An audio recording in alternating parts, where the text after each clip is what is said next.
In the white desert of Antarctica, my soul had nearly left my body. But fate pulled me back, because in my hands was not just my own life, but the breath of a woman and the hope of a daughter. Friends, imagine being trapped in a place where there is no city, no village, no sound, and no help. Only endless ice stretching farther than your eyes can see, and a cold so brutal that every breath feels like knives piercing your lungs. This is the terrifying story of Arjun's fight for survival. Arjun, a 38-year-old pilot, had spent half his life flying across these frozen lands. Antarctica's silent wilderness was no stranger to him. On that day, everything seemed routine. He was flying his aircraft as usual, confident and experienced. But nature had hidden its cards. Suddenly, the dashboard lights began flickering. One by one, the instruments failed, then complete darkness. The aircraft had lost control. Ahead of him was not a storm, but a gigantic wall of ice hidden behind thick clouds. Arjun's 4,000 hours of flight experience suddenly meant nothing. The plane raced toward death at 400 kilometers per hour. For one brief second, he remembered his children's laughter. Then, a violent crash. Everything went black. When Arjun regained consciousness, he didn't feel air in his lungs. He felt shattered glass. His ribs burned with pain. Blood flowed from his forehead, freezing instantly on his eyelashes. Dragging himself out of the wreckage, he looked around, and his heart nearly stopped. He was alone. The men who had been laughing beside him just minutes ago were now lifeless bodies buried under the endless white snow. Only the haunting whistle of wind remained. The first week felt like hell. With trembling hands, Arjun buried his fallen companions beneath piles of stone and ice. Each time he placed a rock over their frozen graves, he whispered the same promise. I won't leave you here alone. One day, we will all go home. At night, the temperature dropped below -50 degrees Celsius. His bones felt like they would snap apart. To stay sane, he closed his eyes and imagined the warmth of his home. His supplies were limited. 8 cans of food, 1 sleeping bag, a hammer, broken pieces of aircraft metal. The math was simple. He could survive maybe 20 days. But what about day 21? Then one day, he saw a crack beneath the ice. Under it, moving water. His eyes lit up. It was hope. Using a sharp metal plate ripped from the aircraft, he shaped it against stone until it became sharp enough to cut flesh. Now it wasn't wreckage, it was his first weapon. His real survival battle had begun. For 2 days, he caught nothing. His fingers turned blue. His nails darkened. Frostbite began creeping into his skin. But on the 3rd day, a silver fish struggled violently in his hands. Without thinking, he bit into it. Raw, cold, bloody. It made him sick. He nearly vomited. But he forced himself to swallow. He wasn't eating fish. He was buying more time to live. Days became weeks. Weeks became silence. His only companion was an old hand-crank radio. Every day he climbed miles through brutal winds to reach a high ridge where signals had the best chance. He shouted into the frozen emptiness. Is anybody there? No answer. Only static. Again and again, he cranked the radio handle until his palms blistered and tore open. Still nothing. The silence was worse than hunger. It felt as if he had become the last man alive on Earth. One evening, when he returned to camp, his blood froze. His stored food was gone. Scattered across the snow were strange tracks. Not human. Something had been watching him. Arjun was no longer alone. And now, he was prey. By the 60th day, Arjun was no longer the man who had crashed into Antarctica. He had become a skeleton wrapped in torn clothes. His beard had grown wild. His cheeks had sunk inward. His eyes looked like dark holes carved into his face.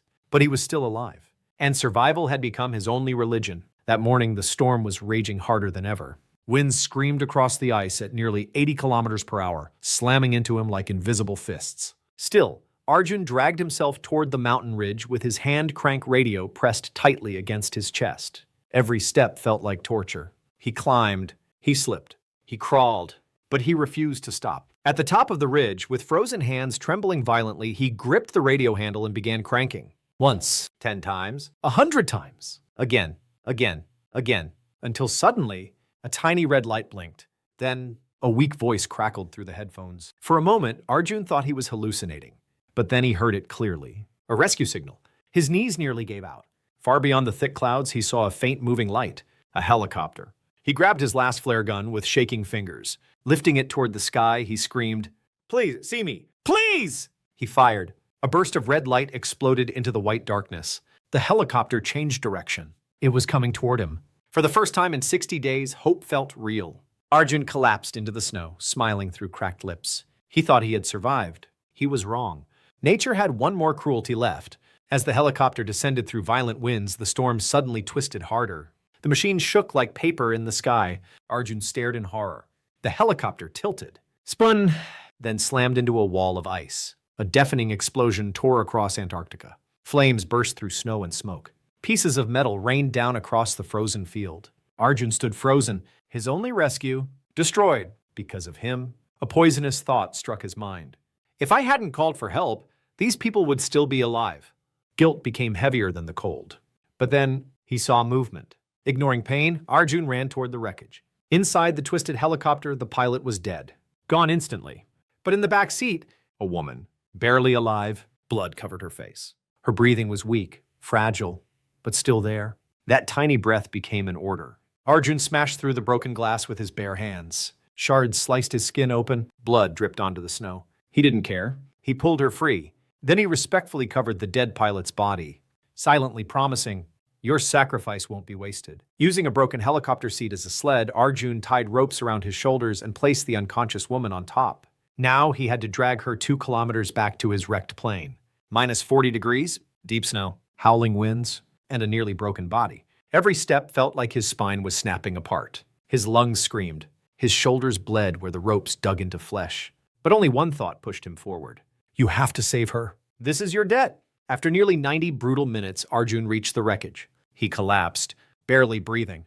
He wrapped the woman in his only sleeping bag and covered her with every extra piece of clothing he owned. Slowly, her breathing steadied. That night, for the first time in months, Arjun wasn't alone. The next morning, the storm weakened. Arjun returned to the helicopter crash site.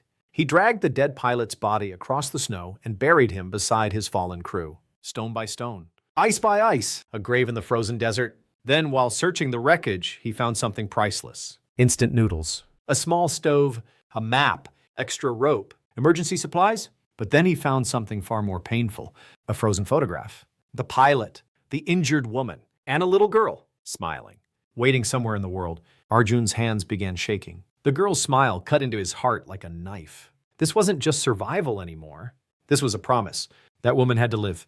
For her daughter. He prepared obsessively. He caught fish, stored melted ice in bottles, rebuilt a stronger sled from helicopter parts, counted every ration, measured every risk. Ahead of him was an 80-kilometer journey to the nearest rescue station, across pure death, but there was no turning back. Before leaving, he wrote one final note on the aircraft wall. His name, his route, his destination. It could become his rescue note, or his final will. At dawn, Arjun stood before the frozen graves of his crew and the dead pilot. He saluted them, then tied the rope around his wounded shoulders. The unconscious woman rested on the sled behind him. He looked into the endless white horizon and took his first step into another nightmare. The first few hours of the journey felt like a beautiful lie. The sky was clear. The wind was calm. The snow beneath Arjun's boots was smooth and almost soft, like untouched silk. For a brief moment, Antarctica looked peaceful. But Arjun had already learned the truth. In this frozen land, peace never lasted. Behind him, the sled dragged slowly across the ice, carrying the unconscious woman wrapped tightly in blankets and rope. Her breathing was weak, faint, but still alive. That was enough. As he pulled her forward, Arjun began speaking to her, even though she could not answer. Stay with me. Your daughter is waiting for you. I promised I'd get you home. His voice echoed across the white emptiness and then disappeared into silence. By afternoon, nature showed its true face. The wind changed. Suddenly, sharp ice particles blasted into him like needles. The temperature dropped harder. Every breath burned his lungs. The rope tied around his waist began cutting through his coat, then deeper into his skin. His shoulders bled. His legs shook uncontrollably. But stopping meant death. So he kept moving. He remembered his children's laughter, their tiny faces, their voices. That memory became stronger than pain. By sunset, he had only covered 8 kilometers, a tiny distance. But in these conditions, it felt like a miracle. That night, Arjun needed shelter. He took his hammer and began cutting massive blocks of ice. Each strike sent pain through his cracked ribs. His frozen fingers barely moved. His nails had turned dark blue. Frostbite was spreading. Still, he kept working, hour after hour, until finally, he built a small igloo. Inside, it was only slightly warmer, but enough to stay alive. He lit the stove, melted snow, cooked a little food, then carefully lifted the woman's head and fed her a tiny spoonful of warm broth. At first, nothing. Then, she swallowed. One drop. Just one. Arjun almost cried. Good, that's it. Stay with me. That tiny swallow felt bigger than victory. But during the night, he heard sounds outside. Low cracking noises. Heavy breathing. Something moving across the snow. Arjun gripped the flare gun tightly. His exhausted eyes stayed open in darkness. Was it a predator? Or only fear? He didn't know. And in Antarctica, fear could kill faster than hunger. The next morning, a monster stood in front of him. A steep ice mountain, nearly 60 degrees upward. It looked impossible. But the rescue station lay beyond it. Arjun climbed first, digging his boots and hands into the frozen slope. After a brutal struggle, he reached the top and secured the rope.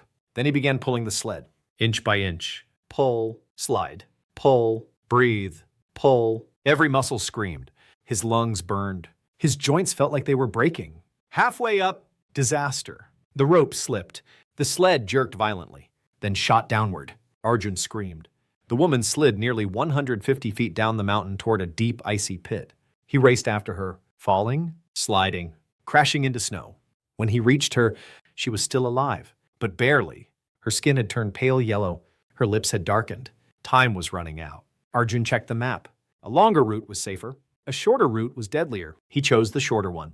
He had no time left. Then the storm came. A true Antarctic nightmare. Snow exploded across the land. Visibility dropped so badly he couldn't even see 5 feet ahead. He flipped the sled sideways and crawled beneath it for shelter.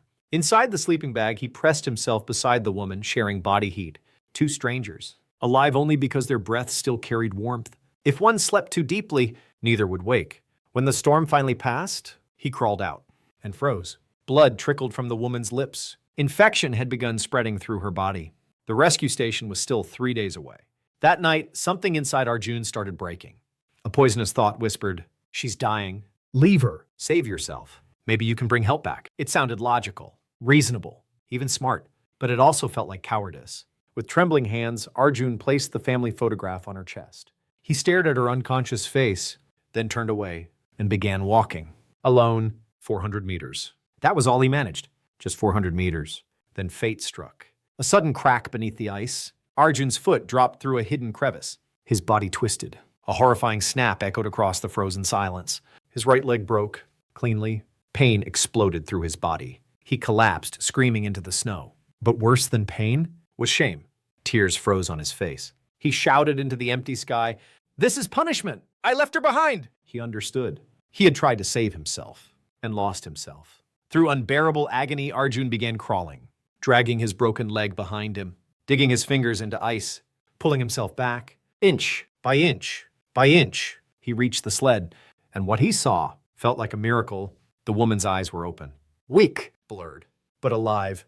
She looked at him. No anger, no blame. Only silent pleading, "Don't leave." Arjun collapsed beside her and grabbed her hand. He broke down, crying, "I'm not going anywhere. We move together or we die together." For the next 2 days, Arjun no longer walked.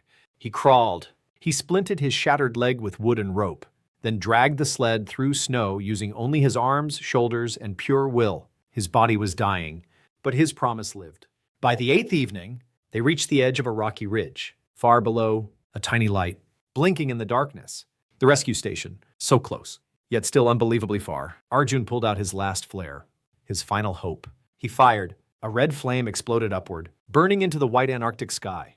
Then he waited, watching the smoke rise, praying someone would see. Arjun stared upward as the red flare smoke twisted into the Antarctic sky. His breathing was weak. His body was broken. His right leg was shattered. His hands were torn open.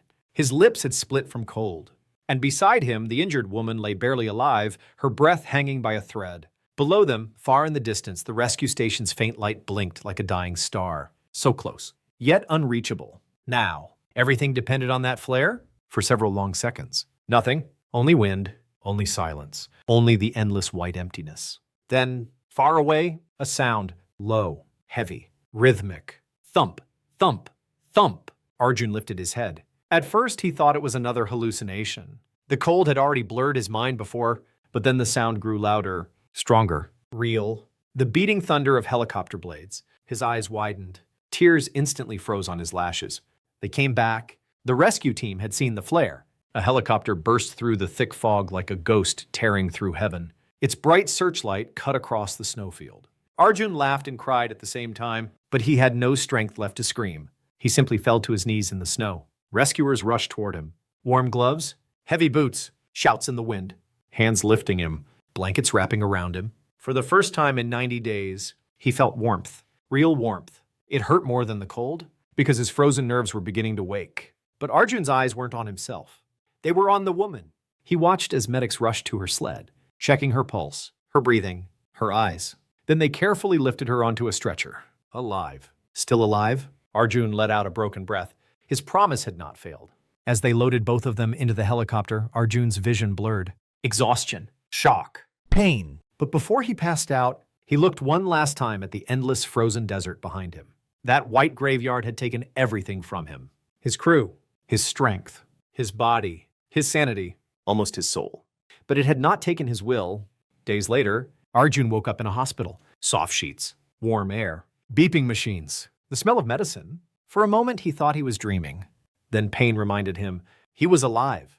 Doctors told him what few people could believe. He had survived 90 days in Antarctica, 60 days alone after the plane crash, 30 more days dragging an injured woman across ice and death. His broken leg had been repaired. His frostbite had been treated, several ribs had healed, but scars would remain forever, inside and out. Then someone entered his room.